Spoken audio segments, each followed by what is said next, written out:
love, but not for this damn snow. The snow is very unpatriotic. Get that. That ice will hold on until it touches the window. Like it's hanging over the edge almost 2.5 feet right there. The only thing I don't like about the front is that there. It's like, it's okay if the wind goes the other way a bit, but it seems like you get a bit of a backlash, and then before you know it, you're the abominable snowman.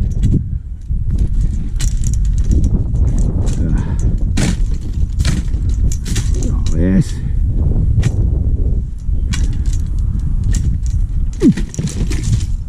Don't hit the window. Yeah, see, like this angle, I'm not quite high enough to.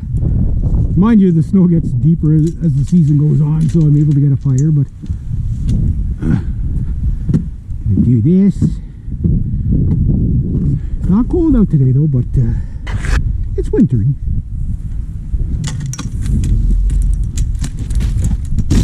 So that's why I don't want to hit my poor little kitty cat. Yeah.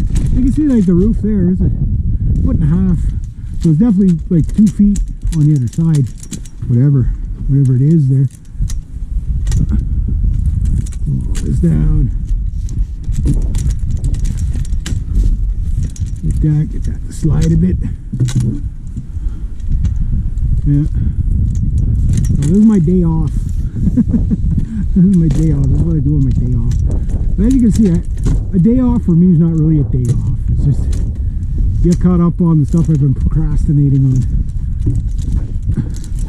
Had I done this on the first snowfall, I would still have the same amount to do because there was a second snowfall.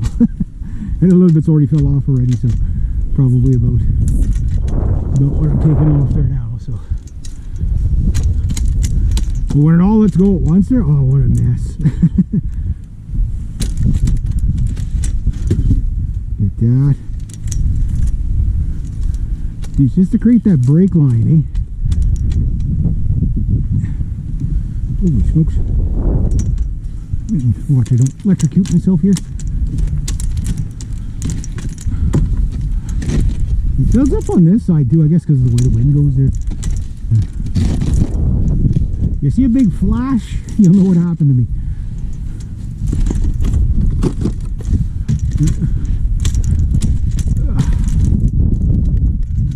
Down.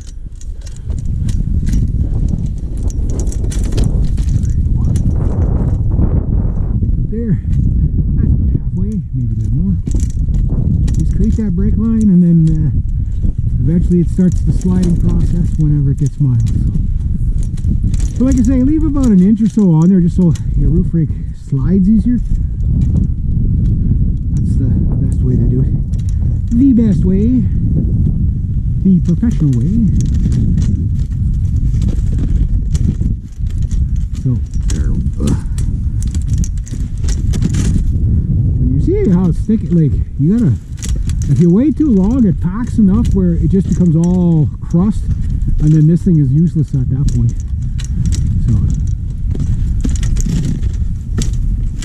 Like there was one roof that the clients would only call me once a year, and I'd tell them, call me about two, call me a little more than that, because it takes 14 hours to do their roof plus the garage, right? And I can only usually get maybe 60% of it because it's like 4 feet thick and it's just solid crust. You know what I mean? I can't get on the roof, you know what I mean? It's a roof like this, but it's a gable roof on top of that, so right in the gable end where the two roofs meet, well, as you can imagine, it's almost impossible to take that out. And I explained it to, well, they're not there anymore because they sold the place, but I explained it to them like 3 years in a row, like, hey, maybe you want to kind of consider taking my advice here. I could save you, not only save you a couple of $100, but it saves my body, you know what I mean? Like, I don't mind doing it, but if you're going to be a client of mine, I do tend to have like good suggestions, you know, from experience, you know what I mean? I do try to make, you know, yeah, I'm trying to make money, but I'll also try not to wear out my body too, right? So, you know, so, but they were nice people. They'd always wait till the last minute. Oh, can you come and do the roof? I was like, yeah, I can come do the roof. You waited too long again. One lady, I told her several times, like if you're going to get somebody to do the roof, whether it's me or somebody else, like her roof, I don't know why anybody in Canada would build a roof on this thing. Like, this makes sense, this makes sense. This is the shallowest I would ever make a roof. Like, you're in Canada. You know, like, why would you have a flat roof? Oh, but the other roof looks nice. Yeah, but all that ice on there and all the problems you're gonna get, you know, like I say, the weight of 2.5 feet of snow when it gets mild and wet is like a dump truck to 2 dump trucks on your roof. That's why roofs collapse, right? Get this guy. There, that'll fix him. Now I can see it's already starting to slide. Nice. He's starting to slide. Before I go too much further, I better get all that off there. Take my own advice and get all that off there. But this is not too bad. It's all nice and light and powdery. But get it now while it's easy. You know? If you do it right after it snows, that's the easiest, right? So I think this is going to be one of those years where we actually get snow. You know, like right, the first snowfall was all the snow accumulation at the end of the season last year. Pretty much a year's worth of snow, or a season's worth of snow in one snowfall. And Canada's like that, you know, like you get one mild winter and everything, oh, that's it for the long cold and harsh winters, and then the winter right after it's like record snow, -40. Temperature wise, so far we've been pretty good. I think we had -23 the other night, but it's overall been more mild. But mild means snow. There's that Goldilocks zone in between that, you know, +15 and -15. That's just like, that's where you get all your precipitation typically. If you're to trust the meteorologists, that's what they say. That's what my pilot handbook used to say. So, from the ground up, if you've ever read From the Ground Up, even if you're not a pilot, From the Ground Up, it's I don't know how many versions of it there is, but quite a few. It's basically student pilots, you know, beginner recreational pilot handbook or whatever. Lots of good information in there.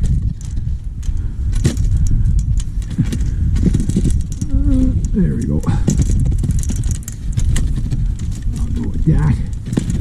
Oh yeah, I can see the sliding process has already started, so all night I'm going to hear thump, thump. It usually takes a few hours before the snow really comes to the sliding off there, but you'll hear thump, thump, thump, and then it all comes off, shakes the ground, scares the shit out of you, wake you up. You're in bed, you're like, what the hell was that? It was like an earthquake. The snow coming off the roof. Scares the pets. Alrighty. Well, I'm gonna go with that. I don't want to play anymore. I quit. Okay. Well, not really. I gotta shovel that off. Handling snow is like handling wood. You gotta like handle it 15 times. So you can see there's the for that, so that's got to stay shoveled out.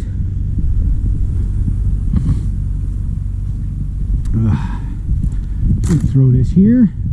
I'm going to put that back in the silver pellet where it belongs.